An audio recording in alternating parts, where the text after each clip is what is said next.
سارے بچے ذہین نہیں ہوتے، سب کا حافظہ مضبوط نہیں ہوتا۔ بچہ فیل ہو گیا،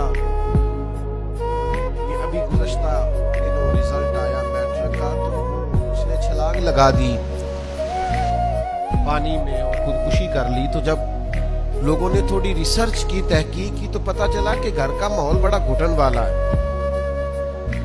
وہ اس گھر کا رہنے والا ہے جہاں کہا جاتا ہے کہ تسی نہیں کدی کامیاب ہو سکتے۔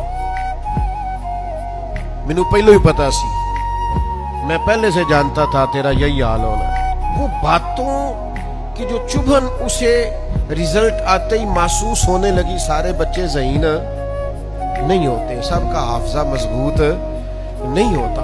کمزور بھی ہوتے ہیں بیچارے کئی، اللہ تعالیٰ کی توفیق ہے، پیچھے بھی رہ جاتے ہیں بعض اوقات۔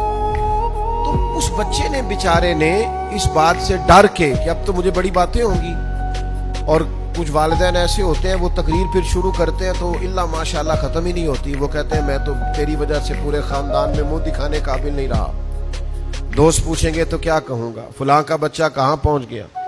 اس کو کمپیریزن کر کے، تقابل کر کے مختلف لوگوں سے احساس کمتری کا شکار کر دینا، اس بچے نے بیچارے نے چھلانگ لگا دی۔